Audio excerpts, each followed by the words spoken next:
This is Drafting the Past, a podcast about the craft of writing history. I'm host Kate Carpenter. Often on this show, we focus on the books that historians have written, with occasional dips into other types of public-facing writing. But I think there are many historians who would like to try writing short pieces like essays or op-eds to share some of what they know, but they're not entirely sure where to start. The whole process seems a little confusing, unclear, maybe even intimidating. Fortunately, Dr. David Perry has literally written the book on how to delve into this kind of public scholarship. I invited him back on the show to talk with me about it. I'm thrilled to be here. When David first joined me on Drafting the Past during the show's first season in 2022, we talked about The Bright Ages, a new history of Europe that David had just published with co-writer Matthew Gabriel.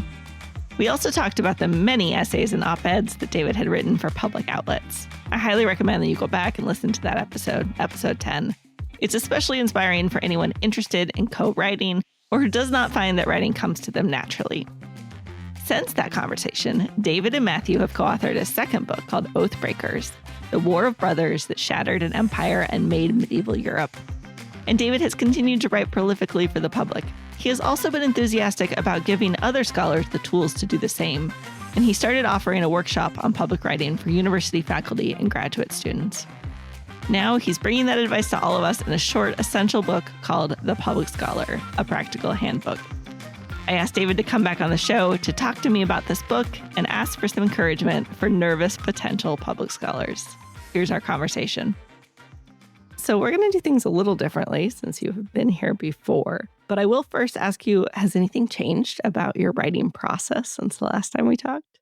Well, full disclosure, we were just discussing this, but I am pivoting to video, as they say, by which I mean I'm writing for my local newspaper now, the Star Tribune. And one of the things they're experimenting with is pairing kind of a 1-minute video with essays when there's good content.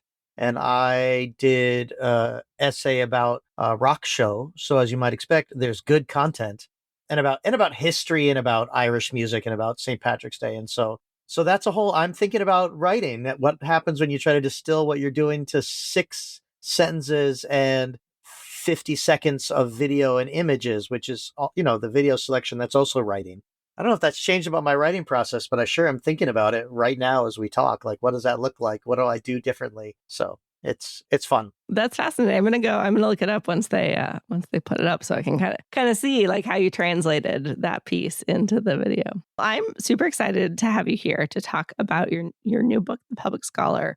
First of all, what is this book? Tell us what it is. Yeah, so this is a short book, 35,000 words, in which I am trying to lay out all of the information and techniques and ideas and answers to questions and a few manifestos and other sorts of things about how to do public scholarship, focusing particularly on writing, though it doesn't have to be writing, focusing particularly on people with academic expertise of some sort, but that doesn't mean faculty, and it doesn't even mean PhDs or MFAs, if that's the terminal degree. It doesn't mean a terminal degree in a field necessarily, but it is for people who have spent a lot of time thinking about something and studying and doing the work, and then want to write in public, either for bigger public audiences, either about that topic or related to that topic, or about something else, but using the same skills. So I write about history a lot. I'm a historian, but I'm only,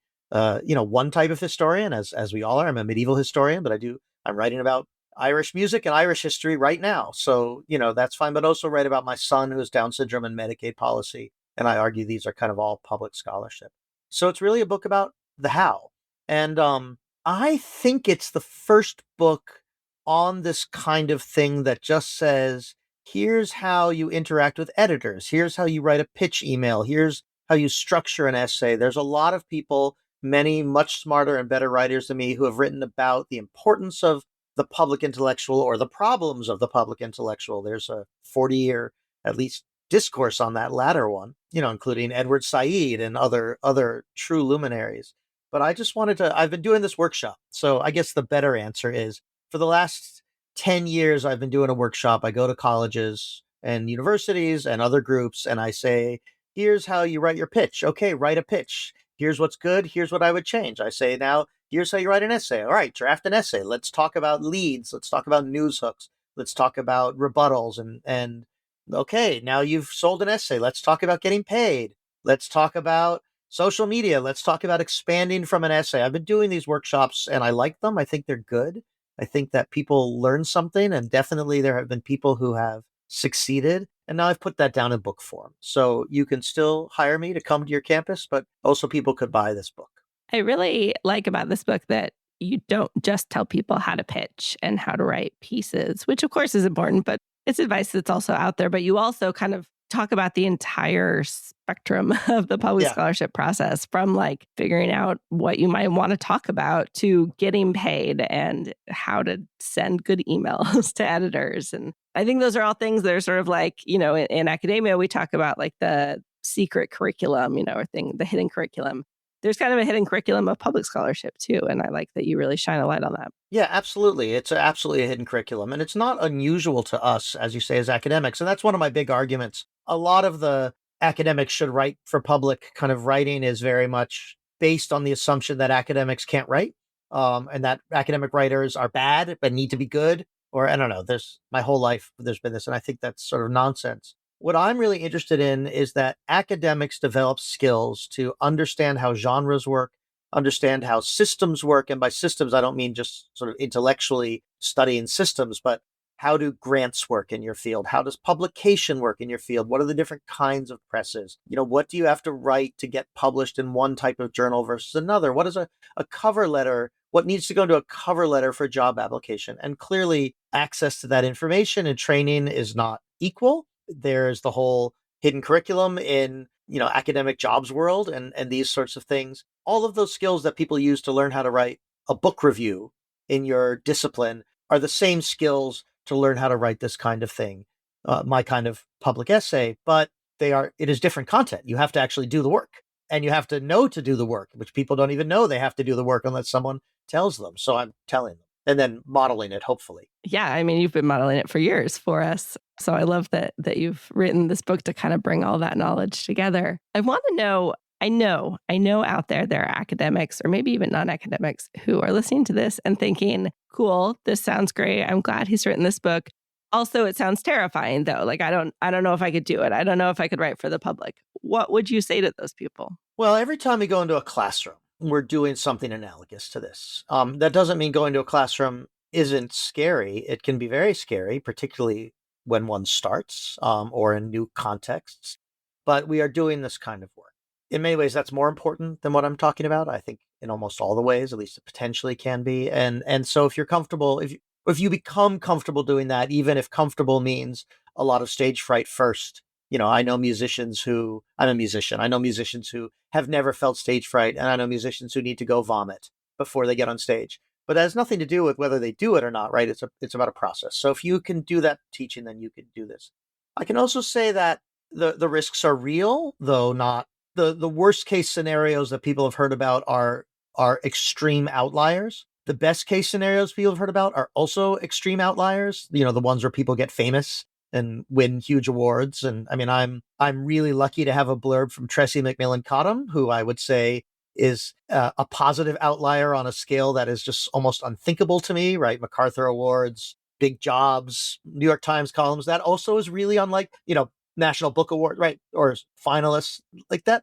That also is not likely to happen. But the worst case scenarios of harassment driving you to leave your home, loss of job, those things are also very unlikely to happen. So what we're really talking about is mostly a much smaller margin of possible outcomes. And the negative outcomes are real, but mostly sustainable. I do get hate mail. I got a letter today that I thought was going to be hate mail, but actually it was about praying for this country. I have not read the whole letter. It's 12 pages long. There's a lot of prayer in there. So, that's fine. But I get hate mail. I get threats. It's not fun, but it's not terrible usually. And it is usually not terrible for other people in my space, though it's not fun. Positive outcomes too. They can be really big. They can be small, but you can actually change minds. You can have a legislator tell you, I was thinking about your family when I wrote this law, not just my family, but, in the conversation, you can have someone say, I didn't know that about Irish music. I'd never listened to the music, but now I'm listening differently. It's pretty good, right? So it's teaching as well. And I just think that these I don't want to say that anyone has to do it. I get really mad when people try to place my writing in conflict with specialized scholarship. I don't think there's any conflict there, but I do want to say it's possible to do it and that many of us want to, at least on some level, and that it's possible to do a kind of writing that is informed, that is significant, that is creative, that is not limited by the boundaries of formal academic writing, and that can be really worth doing. And it doesn't have to be all encompassing. Just to say, like, I have now written 600 essays or some number, I don't know what it is. But my first 6 years on the job as a faculty member, I wrote 3 essays, and that's really what I'm hoping people will do. Is at a moment where they have something to say that they really want to say, they have the tools to do it, as opposed to just, which was what my other mode is, yelling on Facebook or whatever, or social media, or in my kitchen, or whatever else I might be yelling, right? That they have the tools to do it if they want to. Fantastic. I also wanted to ask you, again, for those people listening who are throwing up their hands in protest, about the question of time, because this does not come up a lot in the book, but I know it's something that people will point out fairly, is that people are busy. Now, I know that you are busy. You I am have a busy. full-time job. You have a family. You're a caretaker. You write a lot, not only, in essays and articles, but you also co-write popular history books with Matthew Gabriel, which is what we were talking about the first time you appeared on the show. You are working on another book that we can talk about at the end. Anyway, the point is that it's not like you have loads of free time on your hands. How do you make time for this kind of writing? I really started doing it when I was a full-time professor. So now I'm staff, and that is a different kind of job. It's more hours and more structure, but takes a little less of my brain. So we can kind of put that to the side. I'm happy to talk about being a writer with a day job. I recommend it. But I was a professor at a teaching school, 3-3 loads, so not the highest, but not the lowest. And where teaching really was what the school was all about. And for me, I had ideas, I had thoughts, I had things I wanted to write down, and there was just no way during a semester to do my research or writing about my research. I'm a medievalist. My sources are in Latin or Greek or sometimes medieval French, occasionally, late medieval Venetian. And I'm just not good enough with languages to finish teaching a class, answer a couple emails, sit down, open my files, and start reading handwritten Latin. I just can't do it. Maybe there are people who can, but I cannot. So I found during my early years as a professor, from September to December, I would do no writing. And then from February to May, I would do no writing. And that was okay. I was getting writing done in the summer. I sort of inched towards my book. I wrote a couple articles. I could kind of write conference papers if I really planned it out, but those rarely were about original research, right? But more about summarizing or new arguments based on the work I'd already done. I just couldn't do the thinking, but I could write these. They're short. They're 800 to 1,000 words. That's sort of my length. Some people write a little longer, but this kind of writing occupied a different part of my brain. And in fact, if I wanted to write while also being very busy, this was the writing that I could do. And I'm really lucky to have found it. I also want to talk a little bit about ideas and inspiration. You talk in the book about how you could apply sort of the topic of your research to things that come up in the news, which is awesome. But you also write about a lot of other things, and you note in the book, like, you don't just have to write about the narrowly focused area that you are an expert in. But I think that a lot of people think, like, I don't have that much else to say that is interesting. And I wanted to ask you how you think about coming up with new ideas. And especially, it becomes clear in the book that you have a regular writing practice, and that is part of it, that you're always kind of thinking in terms of what are interesting things that I'm thinking about. What do you advise for people who want to generate more ideas? Well, read. Read people who are producing work analogous to what you want to produce and see what they're doing. I often say you have no business trying to write things you're not reading. That is a kind of hubris that at least I don't have. And I don't think anyone should have. You should read the things you want to write. And there are things that I'd be interested in writing that I don't really read. Like, I don't know, I don't read very many science fiction short stories, and I've drafted a couple of them, and I'm pretty sure that if I gave a couple years of my life, they would improve. I don't know if they'd be good, but they would improve. But I haven't done that work. There's labor here. I think you and I have talked about this, but most people don't necessarily know I'm dyslexic. And writing in graduate school was terrible. I liked learning, but writing was terrible. Writing, even in the first couple of years of my academic career, was terrible. Some writing is still very hard for me. My relationship with language is very fraught.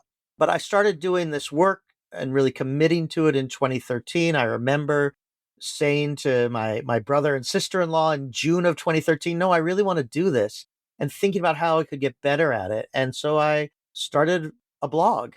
The key thing with the blog is that it's on a platform you control. There is no quality control other than that which you impose, which can be dangerous, but also can be liberating. And I would just read things and I would think, do I have anything to say? I would look for something to say.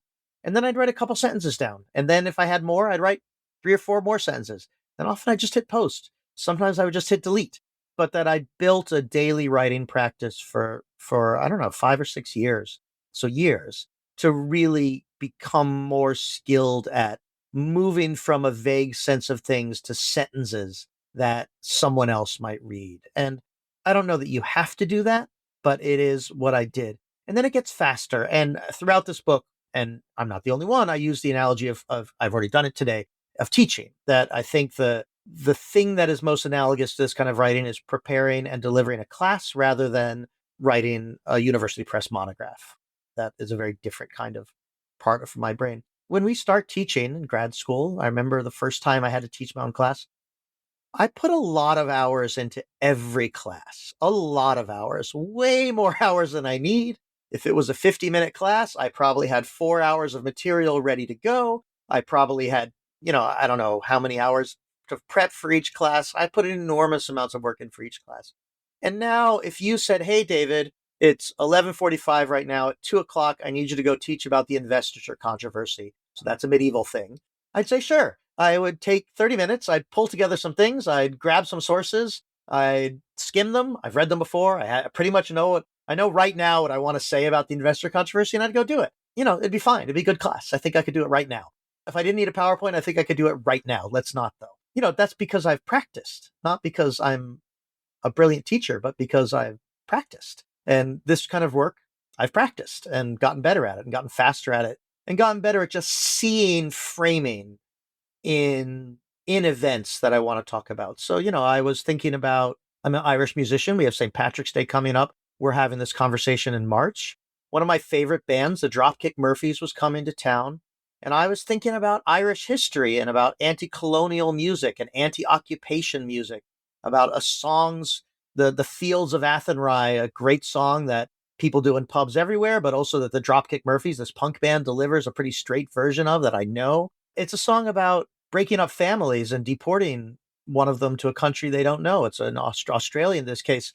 Well, here I am in Minnesota. It's a different kind of story in some ways, but in other ways it's not. So suddenly I have an essay, right? Everything I just said to you are things I'm just thinking about. I'm thinking about this concert. I want to go to it. I want to see the band. Suddenly I've got an essay. The essay is visible in my head. But that's not a day one level. I might have had to do a little more thinking, a little more working before I can see the essay. But it's also not, it's really not that hard. It is a practice. You have to build it and then you get better at it. Okay, this leads into my next sort of sort of straw man protest question. And really all of my anxieties are just on display in these questions. So if anyone wants to plumb my psyche, that's how.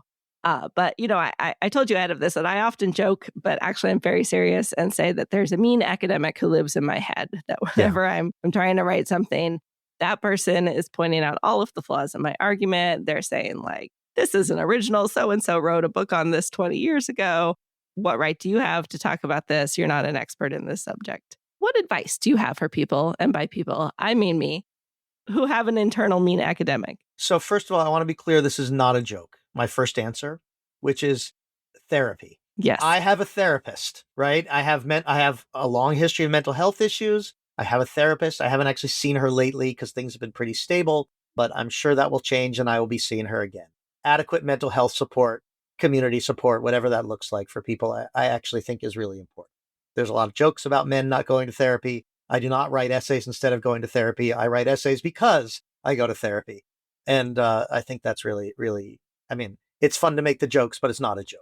I do think, again, just to reiterate, teaching, right? We teach about things that are not, I never teach a class about Venice and relics and hagiography from 1190 to 1267. I've never been invited to teach that class. And if I did, I might be bad at it without a lot of practice because I have too much to say, right?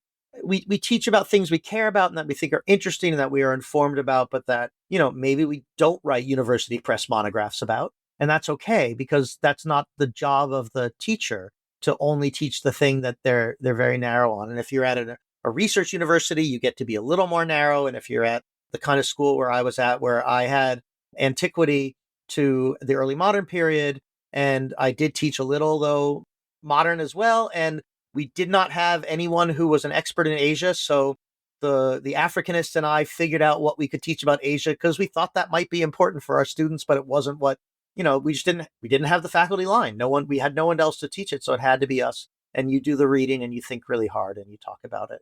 And we know that's okay, if not always easy. I do think that there is still plenty of academic snobbery, plenty of people who look at this work and see it as not serious and not rigorous. And that's a culture that we're raised in graduate school, that graduate school trains us to see that way. And often graduate students are more snobby than people who've been in the field for 30 years, because we've come right out of graduate school where that's the culture, right? And every graduate training institution is a graduate training institution. So it operates at kind of a level that relatively few other places in academia do. I know that's a tautology, but I think it's an important one when we think about this. The position that this work isn't serious is not a serious position, by which I mean, like, we are here in a very different academic landscape and intellectual landscape and communication landscape and media landscape than anyone who trained us, and certainly anyone of the sort of the great scholars we read from the last, if it's more than 30 years ago, they might as well have been publishing in 130 years ago in terms of how it is. So we're just in a different place. This work can be rigorous and serious and say things. It can also be fun. And hopefully once upon a time, most of us had more fun writing than we might in academic context. This is a way of putting the mean academic into another room, because you're not playing on their turf. You're on a different turf. They're over, yelling about things in a different room. You're here in your playroom, and you get to remember what it was like to enjoy writing. Or for me, discover for the first time in my life what it would be like to enjoy writing. Because I did not come into grad school enjoying writing and then have it beaten out of me. I never liked writing. Writing was terrible. In my late 30s, and I'm 52 now, it's in my late 30s I discovered a love of writing. And I feel really lucky that I did, because it's great. Writing can be really great. It's hard, but I'm really lucky that I found something that is so joyful. I love that. I even had the experience of having been just totally stuck in my dissertation, but then circumstances made it so that I could pitch a public-facing essay about the subject of my dissertation to an online publication. And it was so fun. I loved it. It was like, all right, writing is good. Yeah, I picked this topic on purpose. It's great. Exactly. I want to talk to you about something that I know you're really excited about right now, which is writing locally. So I think when people think about being public scholars, we tend to have maybe like these same 5 publications in mind. Some people want to be in the Atlantic and the New Yorker, New York Times, or whatever.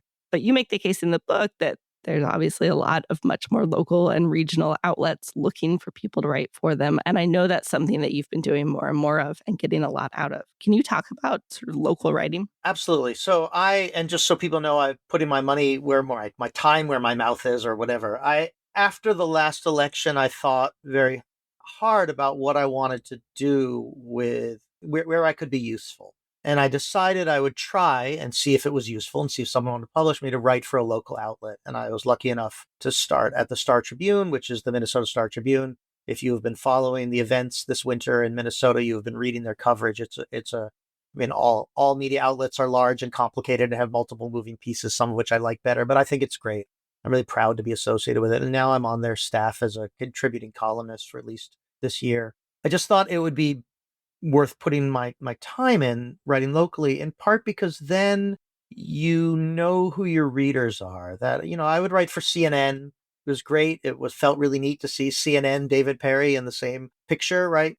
But even if a couple 100,000 people read it, which is totally possible, it's a ridiculous number, or 60,000 people is sort of a low set of hits, right? It's 60,000 people all over the Anglosphere, at least. So there's individuals who might encounter your work and think about it, but there's no like, I'm working within a community of people. If 60,000 people in the Twin Cities read something I've written, or 10,000 people, that's really that's us. That's me and my people. And it holds me to a different kind of account, but it also has a possibility to have an immediate direct impact. There are policies, there are issues, there are things happening that I want people in this community to know. I want them to go to the pubs on next Tuesday on St. Patrick's Day, one, to support local music, but then I want them to listen to the lyrics. Right? I could have written that piece for CNN, but it's different when I'm talking about the Dubliner on University, or Kip's Pub out in the suburbs where I'm going to be playing, or Landmark Center where there's a more family friendly event, right? It's specific. It's us. It's our community. And that's really satisfying. So it's satisfying. The other thing, though, is that if you have a relationship with an institution, so this is more for people who are faculty or graduate students, or in my case, staff. But, staff is sometimes harder to parse for editors what that means, but sometimes you can use that to your advantage. You can say, I teach, or I work in the history department, and you don't have to really clarify what exactly that means. But editors at local outlets see their job in part as publishing expert commentary from within the institution. Reporters, when they want experts to comment on something that's happening, even happening nationally or globally, their first instinct is to turn to the local institution. Readers, when you say, I work for the University of Minnesota or one of the other 30 institutions around here, it doesn't have to be the big public university, although I think that the big public university there's a kind of, it's our university, right? It's the University of Minnesota. I think there's a way that readers respond to that differently, even if they didn't go here, even if they, only moved here 35 years ago, or 30 years ago, like I did. It's still kind of our university, these public universities. It's also easier. So I think it's good in terms of like the values. That's why I'm doing it. But it's also easier. It's an easier place to sell. If you're a faculty member, in particular at a university, and you have a reasonable essay, by reasonable, I mean conforms to the norms of what that outlet does in some kind of way. It has an argument. It's about the news. It's the right word length, so it's not, 5,000 words long. It's written in a way that their readers can understand. And those are all things that hopefully my book helps you do. If you don't know how to do it already, at least that's my goal. You're just going to get published. I mean, they're going to take the pitch that if you're a professor and you say, hey, this news happened, I have an argument, you're going to sell that if you do it right. And the same thing could be true when you pitch the New York Times. You're probably not going to sell it because of the competition level, unless it's really, really a special kind of argument and pitch. And that, usually it's not. My dream for this book is that all graduate advisors buy a copy for all of their graduate students, maybe even their undergraduate students. Well, that would be great. That would be really good for me. I think this book has so much to offer, and I love that it comes at it from an academic perspective, because I think it feels really welcoming to people who have been brought up in that discipline. What's your dream for this book? What do you hope it accomplishes? Yeah, that's interesting. So I wrote this book. So first of all, I do think that kind of there are other people there's lots of people who train in how to write op-eds, and many of them are much more accomplished writers than I am, or have many more resources. I really think that the thing that got me doing workshops and then led me to writing this book is that because I have a PhD and did peer-reviewed scholarship and a university press monograph and have a relationship with knowledge that is in some ways the same one that all people who go through that kind of training have, and then moved, that I can talk about the relationship between them and hopefully make that path clear. So, I mean, I hope a couple people read it and write some essays they wouldn't have even written on a small level. I wrote this book because an editor reached out to me actually on Blue Sky in my DMs. I talk at one point in the book about like what social media can do for you. And I put my editor in the book. I did not ask him if I could, but he liked it. But it's true. He just sent me a message saying, hey, I really like what you're saying about how to do this writing. You want to write a book? It's different when it's someone else's idea, right? So I didn't say, I'm going to write this book because I have a dream. The editor said, you want to write it? And I sat down. It turns out all the words were already in my mouth because I've been saying them in rooms around the country for 10 years. And I believe them. I just want, my deepest sort of mission is not that everyone do lots of public writing. I want people who want to do it to be able to do it, but that there are these moments where people with real learning have something really significant to say about things that are happening in the world. And in those moments, someone is going to say something. Those spaces are going to be filled. There are going to be columns that get published. And I just want them to more often come from people who really know things. And I want to make sure that if in this moment, you who really know something see a story, see a voice, have your own voice or a voice from I'm a historian, so it could be from the past. Who knows? I mean, it really varies. And I do think that this book, I hope, transcends disciplines and transcends, from the liberal arts and the humanities into the social sciences, into the sciences, that it reaches across disciplines. But just in those moments, I want people to feel like this is possible. And if they want to do it, that they can and have the best chance. And it's when I have coached people who have something to say and have helped them get themselves into print and get that one essay out there, it's really great. It's really important. It feels important that this is a moment when we always need more expert commentary and more diverse expert commentary. I don't think the public intellectual should just be people at Harvard, and especially tenured white guys at Harvard. And that's what it has been. Those are the people who have the easiest access.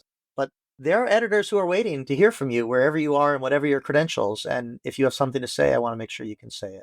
What have you been reading lately that inspires you? I am teaching a class called Medieval Tales, Modern Echoes that was developed by some of my colleagues. I'm co-teaching it, which I've never done before. I have never taught more than 25 people, and this is a 90-person class. And so I've been doing a lot of reading for that. Like, I've never read Mark Twain, Connecticut Yankee in King Arthur's Court. Well, I'm reading it now. It has been a while since I read Thomas Mallory, so I had to reread that. I'm reading an advanced copy, secret, of the next Shannon Chakraborty book. She wrote a book called The Adventures of Amina al-Sarafi, but I've got an arc sitting here waiting for me, so I'm really excited to read that next. It's set in the medieval Indian Ocean, and I'm kind of reading it for class, but I'm also just reading it because I really, really like it. And so that's what I'm reading. And then I just have this endless pile of things to read about my next book, which is about the history of masculinity and tensions around masculinity, and trying to deeply historicize some of these debates that are happening in pop culture. That, we talked about how I see ideas. Well, endlessly people are talking about toxic masculinity or male loneliness or whatever it is, and how to be a man, all these different kinds of things. That's not a new debate. People sometimes historicize it back to, say, I don't know, the 1970s and Iron John, or they historicize it back to the 1920s or whatever. And I want to historicize it back to Gilgamesh and before. And just me thinking as a pre-modernist, this both is new, but also it ain't new. And we could talk about what that means. And so that's what I'm reading endlessly. Oh, well, I was going to ask you about what you were working on next, but you've just brought it up, Jump the gun. Which is fantastic. And so instead, I'm going to ask you a weird question, but these are things I always want to know. Just before we got on the call here, I was looking at social media and saw that your second book with Matthew Gabriel, Oathbreakers, is now in airports as a outward-facing book display, which is amazing and delightful to me. How great that that is happening. What does that feel like? I mean, what does it feel like to be that version of a public intellectual? So first of all, everyone should know that is pay to play, all right? The reason that happens is that your publisher pays to put it there.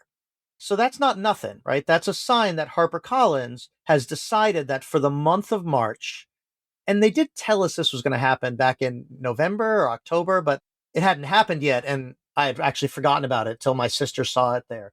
It's not because it's a bestseller, though I wish it was because it's a bestseller. That's a different rack. The rack of bestsellers it says bestsellers. That's how you know that's a different rack.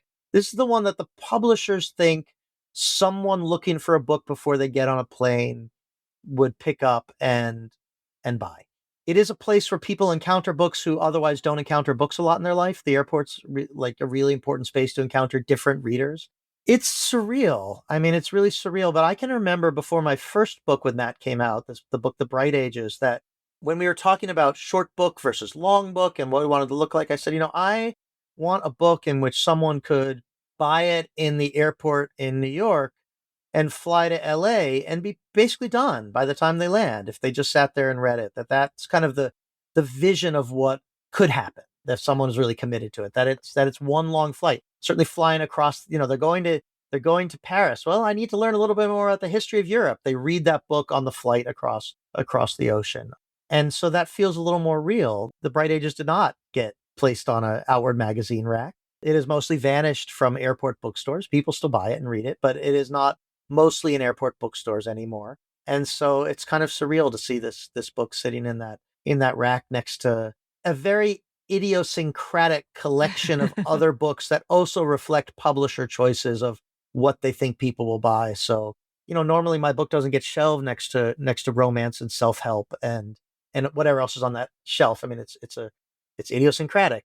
It's kind of fun because on one level with Oathbreakers, Matt and I just wanted to tell a really good story that we think is a really good story. And yeah, there's important things about it, both in terms of the history of the Middle Ages and more broadly about civil wars and coups and family violence and other things that are far too relevant for today.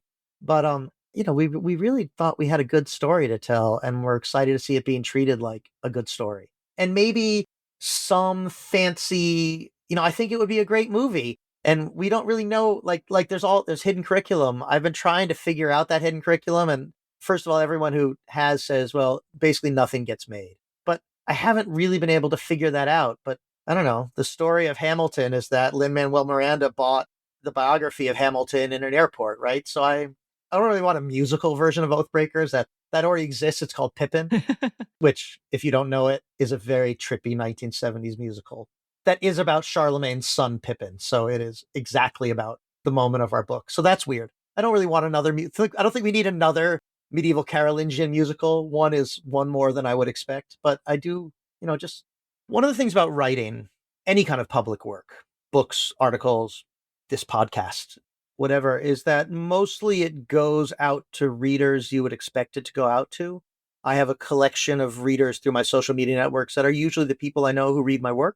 I now know that mostly when I write a column for the Star Tribune, it will be people who every day look at the opinion columns in the Star Tribune, which is not a small number of people, but it's a pretty discrete body of people. And in some ways, that's a gift as a writer because I'm writing for them.